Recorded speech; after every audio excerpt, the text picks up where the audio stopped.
Kisah cinta keturunan Sunan Kalijaga menjadi rahasia besar di Gunung Muria. Glu adalah putra Sunan Kalijaga dengan Dewi Saroh. Nama aslinya Raden Umar Said.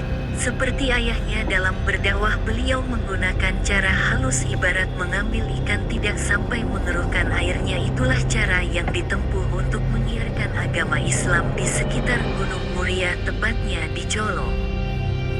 Tempat tinggal beliau di Gunung Muria yang salah satu puncaknya bernama Colo, letaknya di sebelah utara kota Kudus. Menurut para ahli, sasaran dakwah beliau adalah para pedagang, nelayan, pelaut dan rakyat jelata. Beliau salah satu wali yang tetap mempertahankan kesenian gamelan dan wayang sebagai alat dakwah untuk menyampaikan Islam, dan beliau pula yang menciptakan tembang Sinom dan Kinanti. Bahwa Sunan Muria adalah wali yang sakti kuat fisiknya dapat dibuktikan dengan letak padepokannya yang terletak di atas gunung. Menurut pendapat orang sekitar, jarak antara kaki undang-undangan atau tangga dari bawah sampai ke makam Sunan Muria tidak kurang dari 750 meter. Bayangkan saja jika Sunan Muria dan istrinya atau dengan muridnya setiap hari harus naik turun untuk guna menyebarkan agama Islam kepada penduduk setempat, atau berdakwah kepada para nelayan, pelaut serta para pedagang. Hal ini tidak dapat dilakukannya tanpa adanya fisik yang kuat. Soalnya menunggang kuda tidak mungkin dapat dilakukan untuk mencapai tempat tinggi Sunan Muria. Harus jalan kaki, itu berarti Sunan Muria memiliki kesaktian tinggi. Demikian pula murid-muridnya. Bukti bahwa Sunan Muria adalah guru yang sakti mandraguna dapat ditemukan dalam kisah perwakawinan Sunan Muria dengan Dewi Roroyono. Dewi Roroyono adalah putri Sunan Ngerang, yaitu seorang ulama yang disegani masyarakat karena tingginya ilmunya. Tempat tinggalnya di Juwana. Demikian saktinya Sunan Ngerang ini sehingga Sunan Muria dan Sunan Kudus sampai-sampai berburu kepada beliau. Pada suatu hari Sunan Ngerang mengadakan syukuran atas usia Dewi Roroyono yang genap 20 tahun. Murid-muridnya diundang semua seperti Sunan Muria, Sunan Kudus, Adipati Petakwarak, Kapa dan juga Gantiri. Tetangga dekat juga diundang, demikian pula sanak kandung yang dari jauh. Setelah tamu berkumpul, Dewi Roroyono dan adiknya yaitu Dewi Puciwati keluar menghidangkan makanan dan minuman. Keduanya adalah darah-darah cantik rupawan, terutama Dewi Roroyono yang berusia 20 tahun bagaikan bunga yang sedang mekar-mekarnya. Bagi Sunan Kudus dan Sunan Muria yang sudah berbekal ilmu agama dapat menahan pandangan matanya sehingga tidak terseret oleh godaan setan.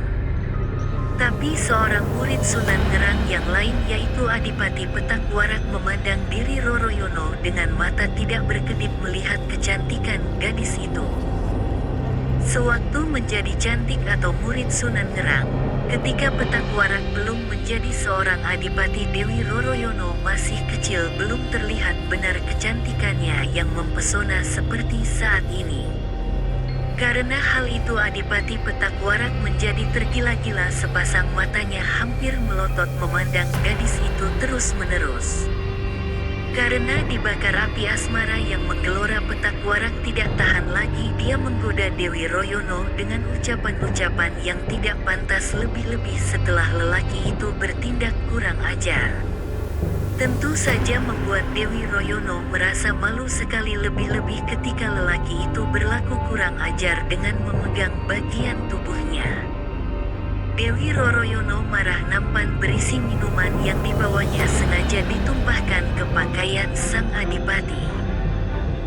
Petakwarak menjumpai hatinya marah sekali diperlakukan seperti itu, apalagi dilihatnya para tamu mentertawakannya. Adapun semakin malu hampir saja diri Roroyono ditamparnya. Untung dia masih ingat jika putri di hadapannya adalah anak dari Sunan Ngerang.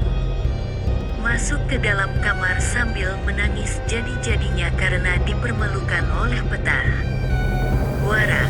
Malam hari tamu-tamu dari dekat sudah pulang ke tempatnya masing-masing. Tamu dari jauh terpaksa menginap di rumah Sunan Menerang termasuk Petak Warak dan Sunan Muria. Namun hingga lewat tengah malam Adipati belum dapat memejamkan matanya.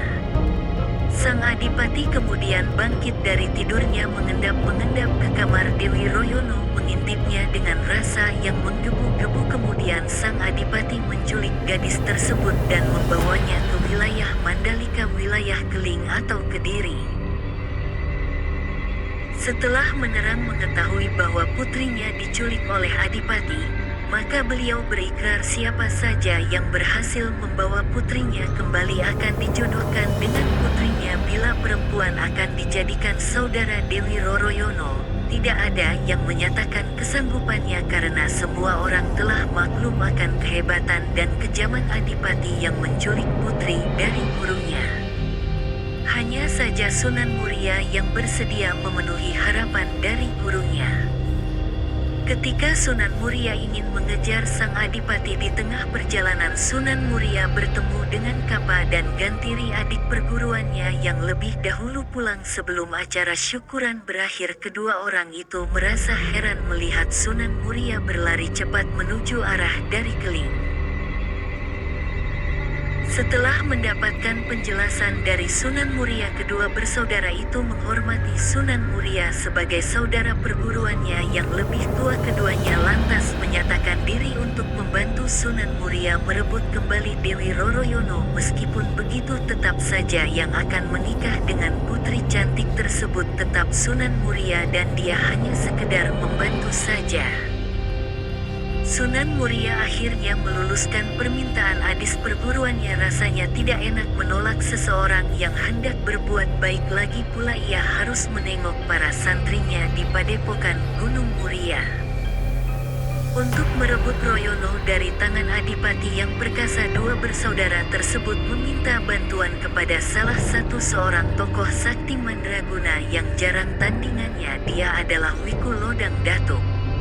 Usai mereka berhasil merebut kembalikan ke Ngerang, hari berikutnya Sunan Muria hendak Tangerang ingin mengetahui perkembangan usaha dua bersaudara tersebut. Di tengah jalan beliau bertemu dengan Adipati yang tergesa-gesa. Pertarungan pun terjadi dan hanya dalam beberapa kali gerakan Adipati telah jatuh atau roboh di tanah dalam keadaan fatal. Seluruh kesaktiannya lenyap dan ia menjadi lumpuh, tidak mampu untuk bangkit berdiri apalagi berjalan.